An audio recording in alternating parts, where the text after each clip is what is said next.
Gerrit. Hey, that was the chant last night with the Red Sox last night at Fenway. Hey, this is Mark Carpet with you on Baseball Biz. And with me today is Brandon Noe.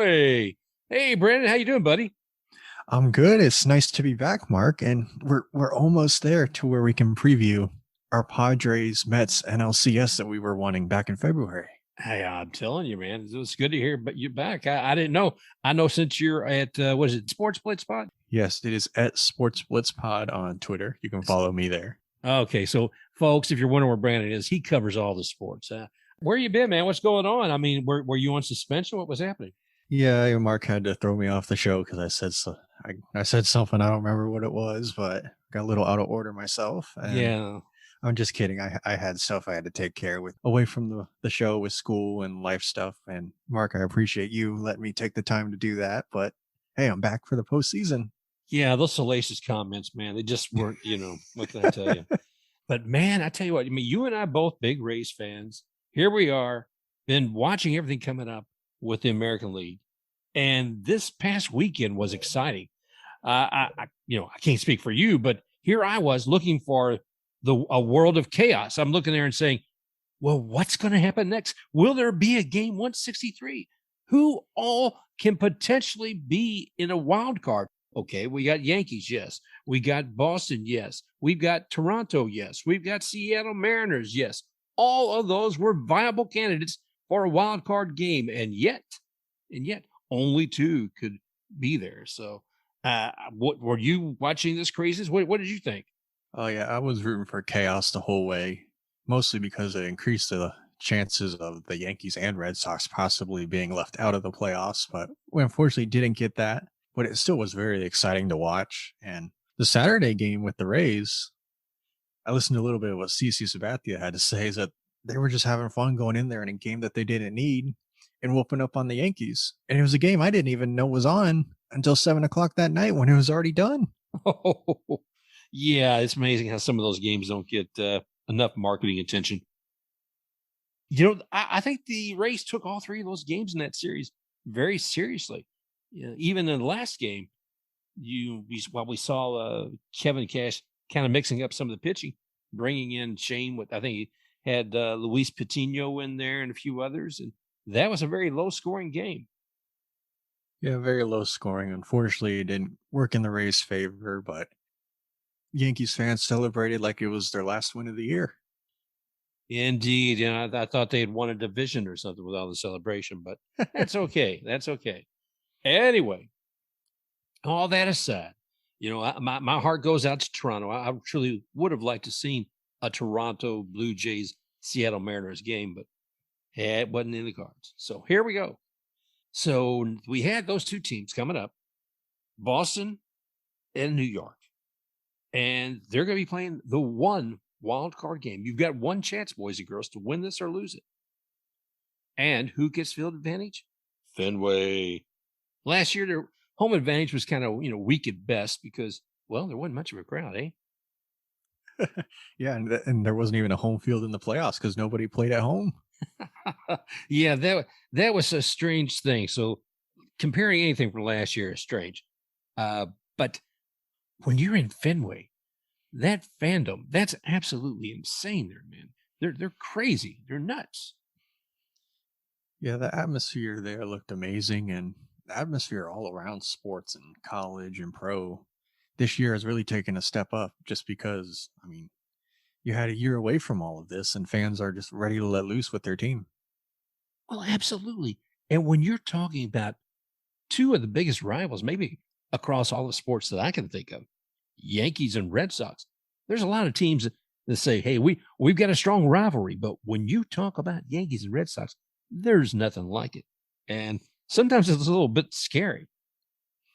Yeah, it's definitely the most marketed. I'll give them that. But I mean, that hatred that the teams have for each other just hasn't felt like it's been there since the A-Rod Veritek days, and it just seems like it's more of a rivalry between the fan bases and the actual players now. Yeah, I have to agree with you about the A-Rod Veritek days. It's definitely different. But going into this wild card game, still the advantage of being in Fenway. There's a couple of reasons. One, You and I've talked before about being in Yankee Stadium and being able to hit to the right field porch. And that's always been a nice open spot. If you wanted to get a home run, that's probably one of the closest places you can get that to. You just got to flick your wrist to get a ball out of Yankee Stadium. And I think last night on one of the ESPN channels, they did an overlay of the Yankee Stadium and with Fenway. And it was interesting to see, where you'd have perhaps a better opportunity at Yankee Stadium. But the one place you don't have a better opportunity with, and that's out there in left field with the Green Monster. Man, that tall wall really takes its toll, and it did last night. It didn't take long for it to have a little bit of an influence on the game. We saw it. Eovaldi was cruising through the first couple of batters, and then he got to Stanton. Everybody thought he hit a homer off the bat. I thought he did. It ended up falling short and bouncing off the wall. And John Sterling, the Yankees announcer, I guess he didn't know. He just went on with his home run call, and he's saying how it's a Stantonian blast as they're throwing the ball in. And when the Eovaldi gets the ball back, he's like, "What did I do wrong?" I don't know if you've seen it. I sent it to you a little bit ago. It's just funny. Because it fooled everybody. Yeah, I definitely believe it did. Before we get into all that, though, and it was a crazy moment. And I'll say one more thing about that, too. Stanton believed it was a home run. Stanton looks up there, and he does a Gleyber Torres. Is it Gleyber Torres? Yeah, a Gleyber Torres, so that he just kind of slowly walks away. I got my home run here. I'm just going to do a slight trot across what maybe I better pick up my space. and just, yeah, I'm sorry, but sometimes I think there's a certain arrogance from folks who expect to be hitting home runs. It certainly showed up there. One other thing before I get more into the game too, I want to give a salute to Gio Urshela for the insane stuff he did on that Rays game the other day to catch that ball, that pop-up ball, running and getting a basket catch of the ball, and had so much momentum on the field, he had to run off the field into the Rays dugout and was down there for like 4 minutes or so before he emerged and walked out kind of with a limp and still came back to the game. That's the kind of passion a baseball player I think that, any fan would like to see. Yeah, that's always an exciting play. It's also a little bit scary, but Angel Hernandez decided to follow him over the railing too, because he took a tumble as well. That was nuts. And I heard some people say, well, I think maybe the Rays should have done something more. What more would you want to get the heck out of his way so they don't have a collision? That's what you do. And I was glad to see him safely come out of it. But coming back to the wild card game, and before we dig into anything else, I do want to take a look at who were the players in this game. Coming into this as far as pitching. Gerrit Cole. Yeah, Gerrit Cole. I was kidding at the beginning as far as the chant he kept hearing. One of them said, a derisive chant. Gerrit. He came into this game with, a 16-8 series. 16 wins and 8 losses for the year. Yeah, 3.23 earned runs per game. Eovaldi came in, I think he had 11 wins and 9 losses. So, Cole's coming in here without practically a 2-for-1 win-loss record. Eovaldi's just got kind of a slim thing there, 11 and 9, just 2 games difference. See, end of the year, what did we look? Oh, no, don't talk about that later. But the other thing we can talk about more in depth, too, was Cole was there for only 2 innings pitched. And he's had some difficulties talking about hamstring. Well, how's that hamstring doing, Cole? Well, it's fine. No, Cole, how's that hamstring? Well, it's okay. This didn't sound like an athlete who's feeling 100%. But if he was going to take the ball to the mound last night, I figured hopefully he felt 100% that he was going to make a difference out there. And putting it lightly, he struggled to end the year, and I think you said we're going to get into that later, so I'll save a little bit more for that. But he did struggle going on down the stretch. And when you're paying a guy $324 million over a contract, you expect more than 2 innings out of him in arguably the most important game of the year. And at that moment, it is the most important game of the year because it's do or die. and your ace, the guy you backed up the Brinks truck to get, that everybody said that the evil empire is back, only went 2 innings and gave up 3 runs. And that's just something you can't be having when you have this big of a contract. No. And he knows that he owned up to it. He said he wasn't good enough and he felt horrible about it. If he's got to get another chance to do that, because he's going to not be able to live this down if he does this again. No, and he'll get another chance. You don't have a contract that long or taking that much money without a future to possibly do better. Yeah. Go ahead. Oh yeah, I was just agreeing with what you're saying. I'm pretty sure he will get that chance, but still, he's got to be able to do better than that. Yeah, it's what can I say? Who won't get another chance? I'm afraid is Aaron Boone. Aaron Boone, after the game press conference, he said something to the effect, "Well, very proud of what we did this season, all these young men, even if not really happy with the result of this game, and whatever the future holds, I'm glad I was able." Something along those lines. If I can find the general message was, he was grateful for everything he's done with the Yankees. It sounded like somebody who was walking away, and I don't think he is walking away. I think he'd like to continue to be the manager of the Yankees, but I don't know if the organization will allow him to. Yeah, I'm with you 100% on that. It sounded like he knew that the writing was on the wall, that this is probably going to be it for him. And listening to what John Boy was saying this morning, I saw a little 3-minute segment on YouTube, and he was saying that it's probably time for him to go as well. It's just maybe they just needed a new philosophy, a new message in the locker room, because I mean, we've talked about this pretty much the whole time we've been doing the show together, is why can't the Yankees win in the playoffs? And maybe it's not something you can find on a stat sheet. Maybe it's something like, maybe the message isn't good enough, the coaching isn't good enough, or just the lights are too bright for them. Maybe it's something along those lines. I don't know. But you were talking about John Boy, and I watched a little bit of him and his buddies last night watching the game, and man, it got real quiet real quick. And you don't wish sadness upon anybody, but it was that's exactly what it was. It was they were very, very muted.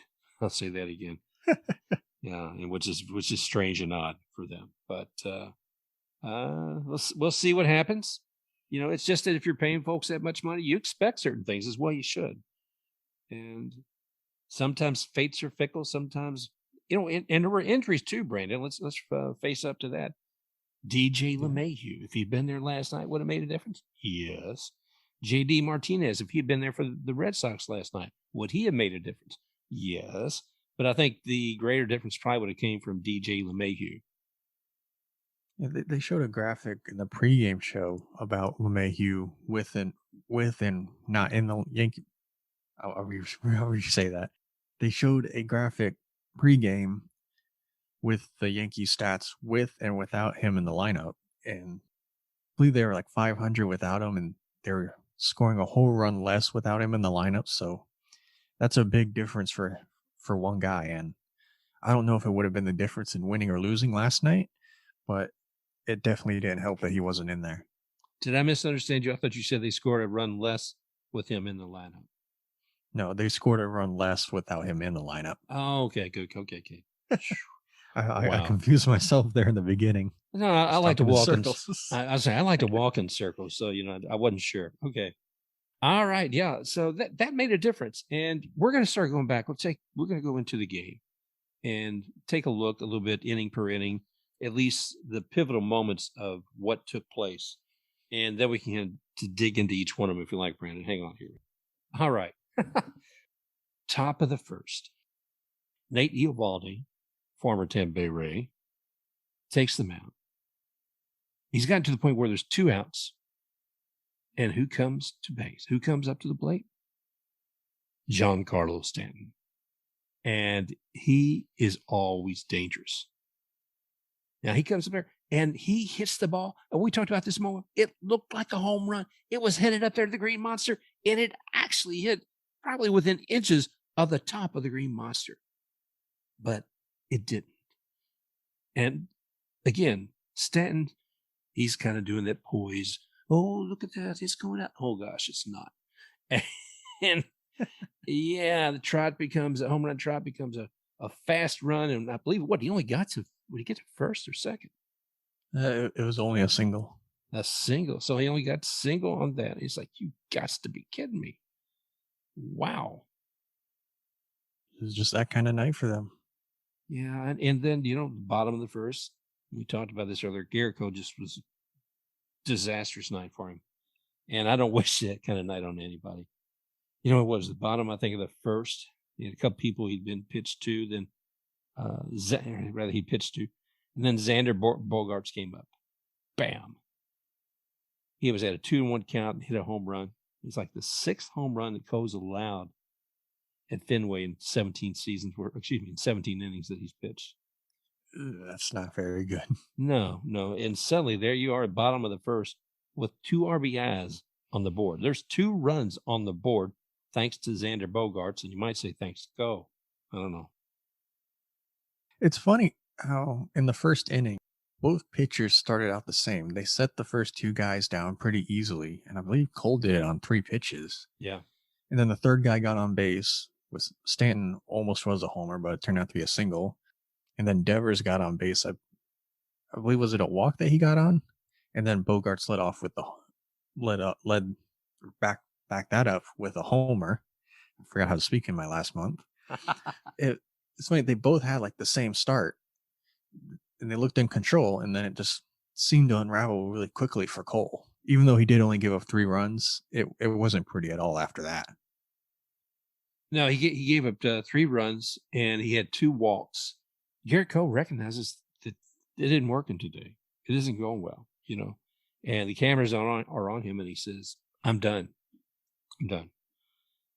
And I think that was even before Aaron Boone, walked to the mound. So he's in there for about 2 innings, and then bam, he's out. So what happened?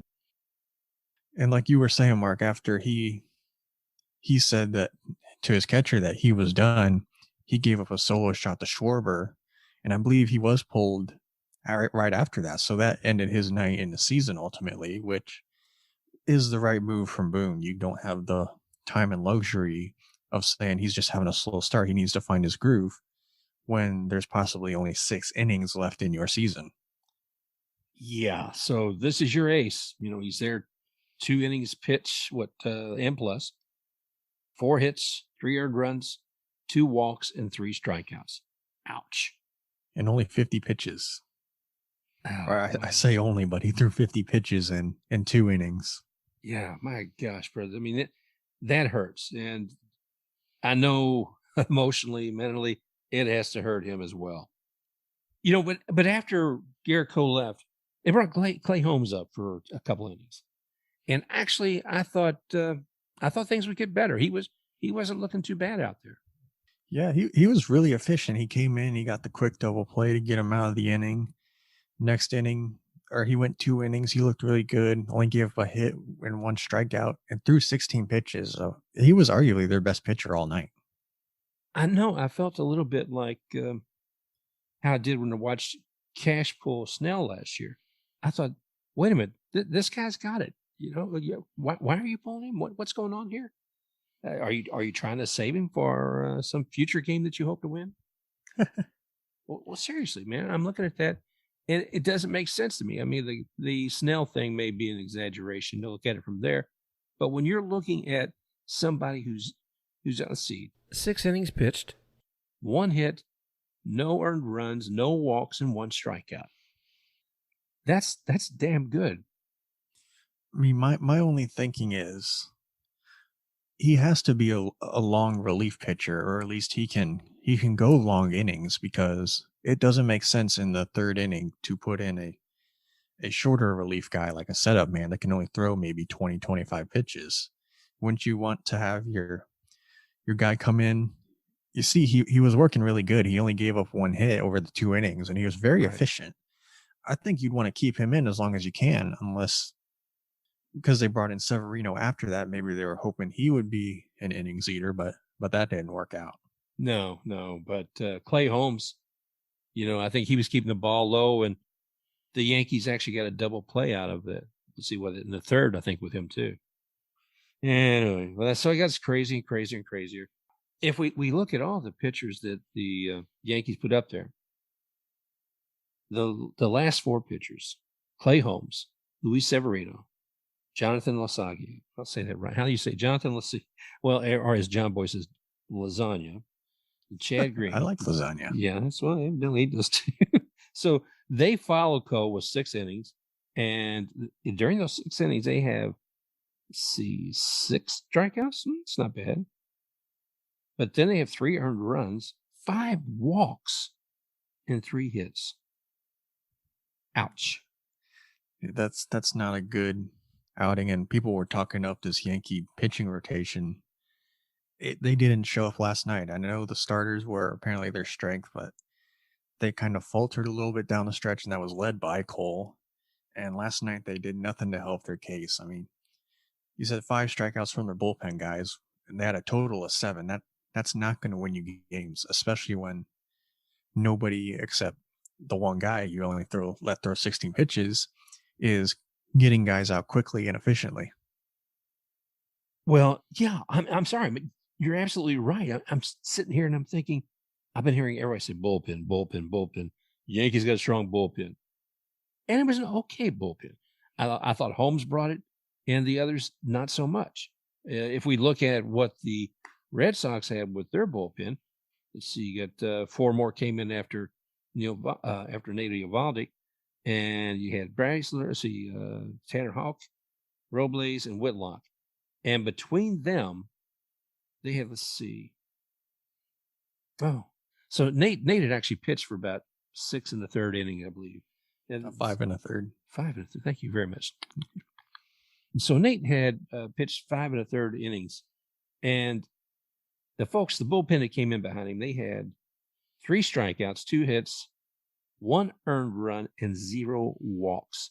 You compare that bullpen with 0 walks with the Yankees bullpen and 5 walks, there's a problem.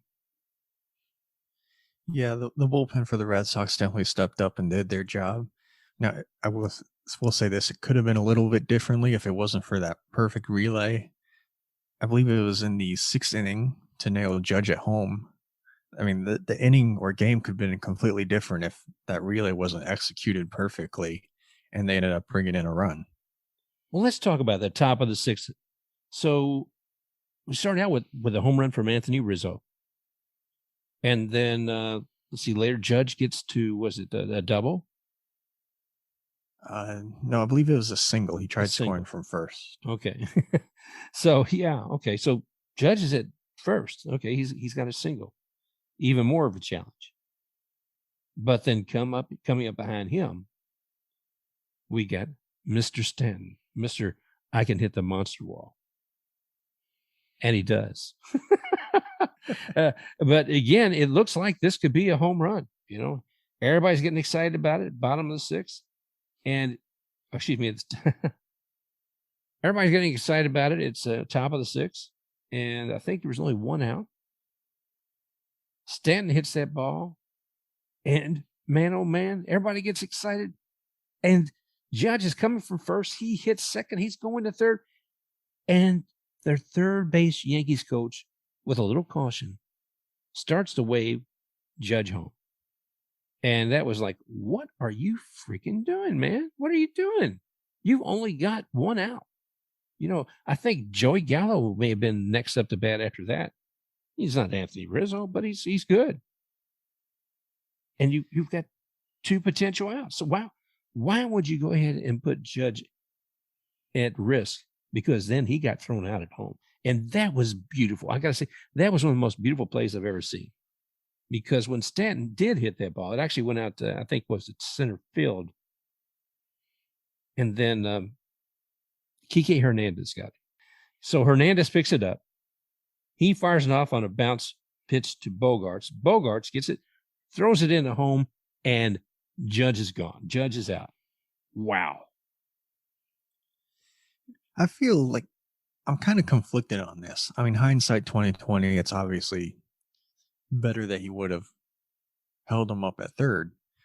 But the more I kind of think of it, if it's a home field advantage, so nobody knows, the angle that the ball is going to come off of that wall better than Hernandez would. So he made a perfect throw to, I believe it was Bogarts that made the throw in. Yep. Yeah, he made the perfect throw to Bogarts. I believe it was a 1 or 2 hopper right to him. And then he made a perfect strike to Vasquez at home to get judged by 10 or 15 feet. So I don't think it was like an offensive call like some people are saying. Like I saw it on Twitter and all over the place last night and this morning. But I just think it was the factors behind it, the angle and the perfect relay that made it so much more. Like it was just a better play defensively than it was offensively. And I think if it was anybody else out there, he would have been a run. I think you're right. I think this will be one of these that not just makes the highlights reel, but will be one that's in archives and dug out every year as well when wild cards are played or whenever the Yankees and Red Sox get into postseason play. And another thing, the Yankees, they don't really play the small ball game. They don't really do the sac fly game. They do like the 3 outcome game where it's either a homer or a walk or a strikeout. So I don't know. Maybe that's kind of crept into his mind a little bit. But I mean, it's a do or die game. You got to be aggressive. You got to leave it all out there. But I don't think it was as bad as people are making it out to be. I don't remember the exact stat, but the Yankees, they're like bottom 10 in sac flies and sacrifice hits. And I believe they're close to bottom 5, if not bottom 5, in batting average. So they don't really put the ball in play very much, and they don't particularly play the small ball sac fly game. Maybe that's kind of a little bit down to a philosophy thing as well.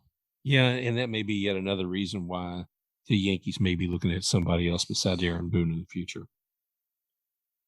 But getting past that and going back to the bottom of the 6th, and here we are, Red Sox up, Verdugo up, and he hits out in the right field. Bogarts, who was already out on base, Bogarts, who was already on base, he crosses home standing. Wow. The impact of watching that was huge. And Verdugo again, he makes hay again in the bottom of the 7th. He hits again, and he brings in 2 RBIs with Schwarber and Hernandez. This guy's just amazing. Yeah, that was a heck of a night for him, and I'm sure that's one he's going to be talking about for a long time. Because that big relay play we were just talking about, and to have 3 RBIs to help send your team to the next round of the playoffs, that's a really big night. Could be a career highlight too, or one of them. Yeah, I mean, so much of the talk after the game was about Gerrit Cole and also about what Nate did out there. But man, oh man, Verdugo, he really did fantastic out there as far as doing those RBIs, getting at least 2 hits out of the game.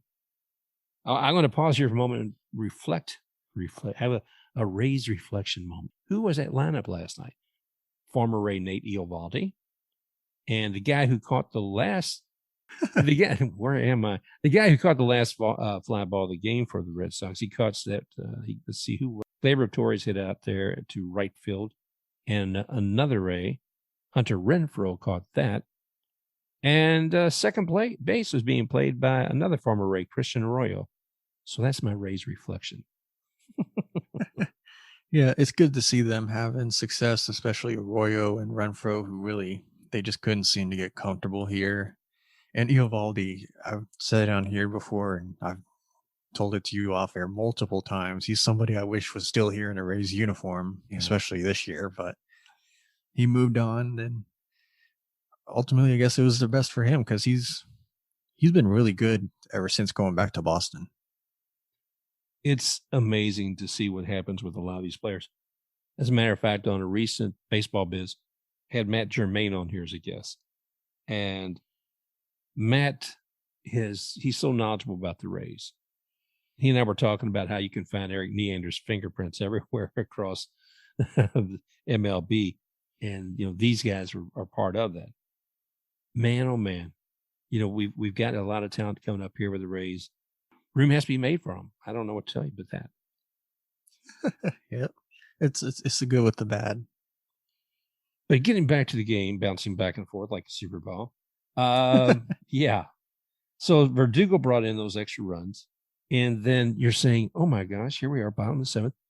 The Yankees have 2 more innings, man. They could still make a difference. But nothing happened again until the bottom of the ninth? Yeah, it was the top of the ninth, and they brought in, I believe it's Garrett Whitlock. He was actually a former Yankee. He was in their farm system. I don't believe he came up and played at the major league level, but he was a former Yankee prospect, and they brought him in to close him out. And even though it wasn't pretty, he was successful in doing that. Well, I don't think any of the Yankees had much hope still at that point, but it was good to see him put one more up on the board. Yeah, in the ninth they showed a little bit of fight, but it felt like for the most of the game leading up to that, they kind of just were going out with a bit of a whimper. Hate to say it, but I mean, that's just what it felt like.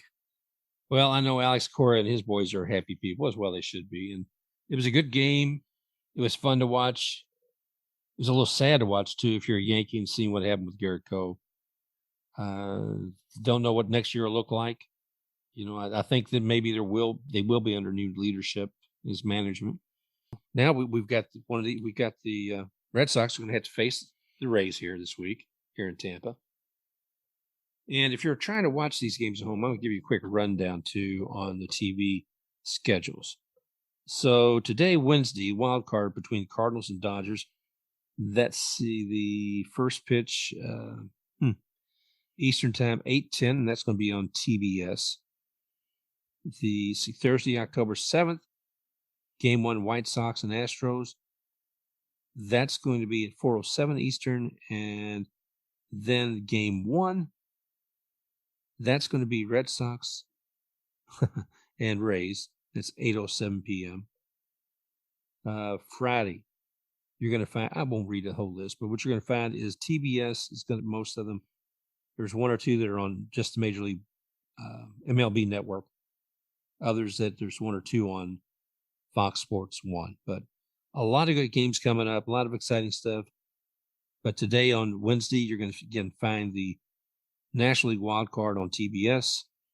And Thursday, you'll see those first 2 games of the American League Division Series. And that's going to be on Fox Sports 1.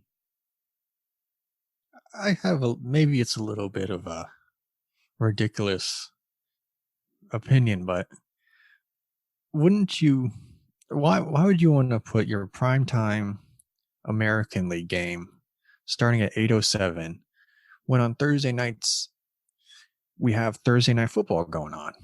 I mean, I know it's not like Sunday or Monday night football, but it's still the NFL, and it's Rams Seahawks. So you got the LA market and the Seattle market, which the LA market is a very big market. I believe it's number 2 in the whole country. Wouldn't you want to at least start the game at 7 so you can at least get some of those ratings in? No, I'm being a little bit selfish. I would like to not have to flip back and forth between games so much, but I guess I'll have to do the picture in picture. But is that like a reasonable or at least an understandable opinion on that? I think it's reasonable, and I think it's sensible, and I think that's why they don't do it. You're starting to sound like me. Geez, I know, a little cynicism, a little sarcasm.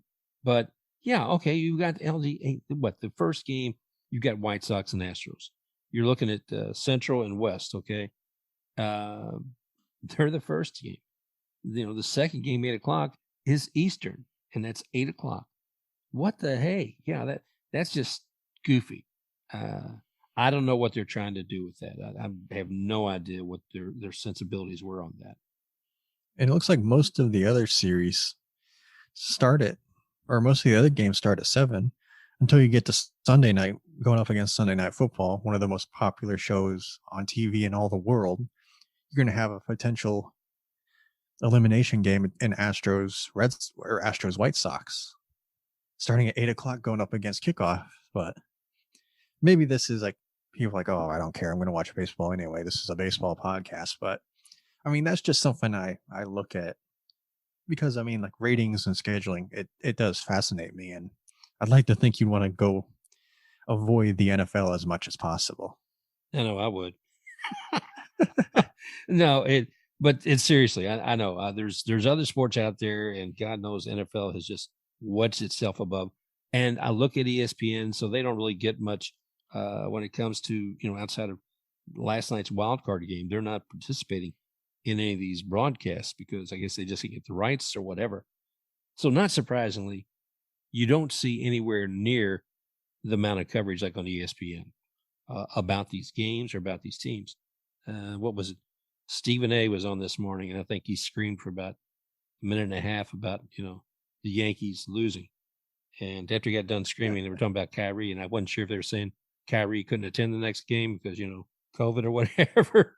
But it's like, geez, these guys, the rest of the show is going to be all about freaking football and basketball.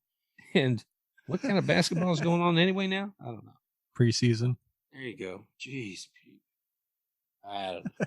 But yeah, I think they broadcast with blinders on. And I don't know what we can do about that. One fun thing I can say about Wednesday's game here coming up with the Dodgers Cardinals is the referees. One good thing.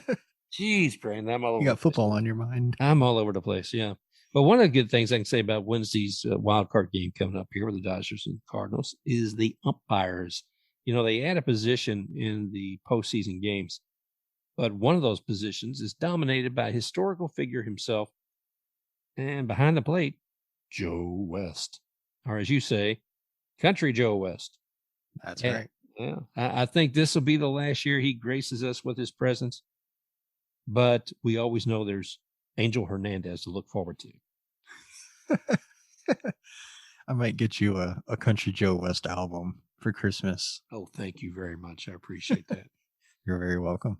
But it is going to be interesting to see when we're looking at who's going to be playing in this Dodgers-Cardinal game.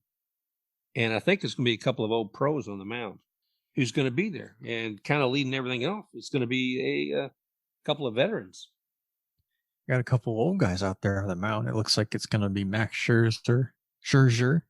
I can't speak today. Max Scherzer is out there on the mound for the Dodgers, it looks like. And Mr. Cardinal himself, Adam Wainwright, who is signing on for another year, at least with the Cardinals. He's going to make the start for the wild card game. So that's a really good pitching matchup. I'm excited to watch that. Yeah, I mean, Scherzer's just been unimaginable what he's been able to do this year. So I'm really interested in seeing that. And talking about injuries, too, I don't know if you saw a game or at least maybe the excerpt where poor old Max Muncy, he's there with the Dodgers on first the other day, and man, he got his arm hurt while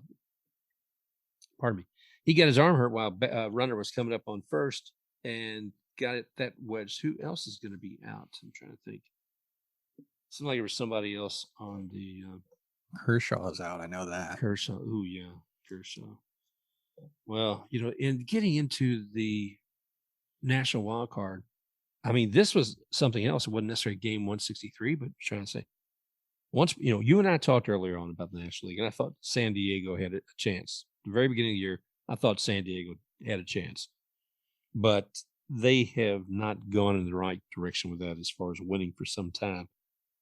It's hurt. It's hurt them. What can I say? It's hurt them so much that they have a situation where they're already, the sort of thing they're talking about there, boom, they've already done with the Padres. Jace Tingler, boom. No more Tingle. No more. But yeah, right now I know we don't have the final lineup, Brandon. But you had some information on who are we looking at actually playing in the Dodgers Cardinals game tonight?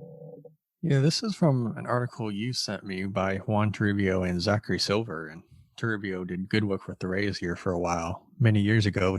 So it's good to see him still out there. But looking at the Mets, this is all projected. Looks like it's going to be Mookie Betts leading off, playing right. Corey Seager at short. Trey Turner second. Will Smith catching, hitting fourth.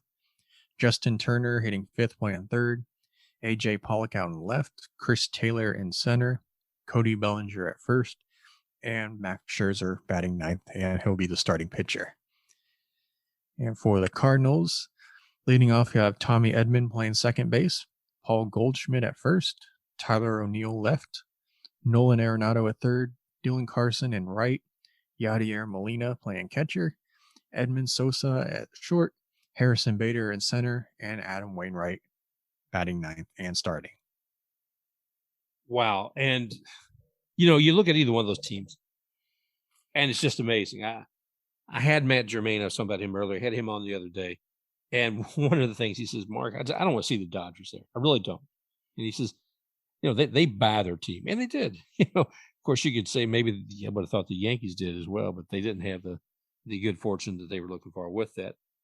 These are good teams. These are great pitchers. And, looking at, I don't have everything in front of me on Scherzer, but I know that Wainwright, I think his season this year he's 17-7 and a 3.08 ERA. So it's going to be interesting to see how that plays out. Yeah, I'm really excited for this one. Probably more excited for this one than the AL game last night, because we have the consistently hot Dodgers team, won like 106 games and is playing in a wild card, going up against the Cardinals, who were banged up most of the year, and we didn't get really get to watch them very much, unfortunately. But now we get to, and they got healthy the last month and a half, 2 months of the season. And that's when they really went on their run. I believe they're still on a 17-game win streak. So I'm really excited for this game. And call me Stephen A., but I think the winner of this game will represent the NL in the World Series. I could see that very much so. And I'm pulling for the Cardinals because I too am not a big fan of what's going on in the National League with the Dodgers and the money that's thrown at it. But it's the crazy thing too is when you look at this and you say, what was happening in the American League and National League before we got here? We've got what? We had a team that had 107 wins, the Giants. We had a team that had 106 wins, the Dodgers. And you look across the American League, outside of Tampa Bay Rays, there's nobody who crested at 100, and Tampa just barely did. The other division leaders, 95 and 93 wins, and the other National League winners, Milwaukee with 95 and Atlanta with 88. Some question if there's a fairness to this, and the fairness is you're fighting in your own division, and you can say the National League West is a hard division to fight, but you got two teams that came up with 107 and 106 wins. Pardon me. That wild card is going to be played between a team that has 106 and another one has 90. But Cardinals have just exploded. Yeah, I think so too. Go ahead.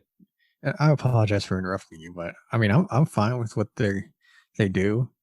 Although I did love what the NHL did a few years ago, up until they changed it, where it was pretty much you have the top 8 teams of each conference mixed in, and that's how you seed them. But obviously, I don't want 8 teams per league in baseball making the playoffs. That'd probably be atrocious most of the time.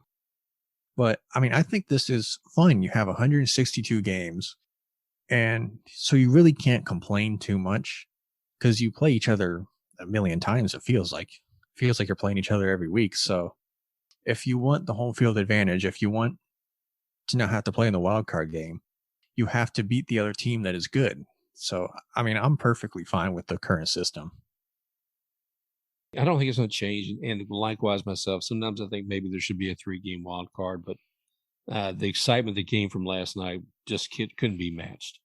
Okay. Do you think that go ahead. No, please. I'm sorry for interrupting you again, but do you think that the wild card game is so exciting because it feels like that game is so important? And there's like so much time throughout the baseball season where there's not really a whole lot of important games. Do you feel like that plays into the excitement factor? I think that's a good point because I think that's the same way I felt on Sunday at 3:00 when all those teams are playing. You have to win and the others have to lose for you to advance. And there's a lot of excitement about that. I think you're right. There's certainly going to be more excitement with that one wild card game. And there certainly was last night. Well, that being said, you got any other goodies that you want to share with us today? Any other insights we should look at? No, I believe we got all of our bases covered for this show. Okay, let's see. So, folks, just a reminder, the National League wildcard games tonight. And that's Wednesday, 8:00 Eastern time. Ooh, jeez. Man, I like to get my sleep. And that's going to be on TV at Wednesday at 8:00 at Eastern time on TBS. So, you've been listening to Baseball Biz. As always, you can find us on your favorite podcast directory, including Apple Podcasts, Google Podcasts, iHeartRadio, and more. Thanks again, and remember you can also check us out on Twitter at TheBaseballBiz. Take care and have a great week. Special thanks to XTaKeRuX for the music rocking forward.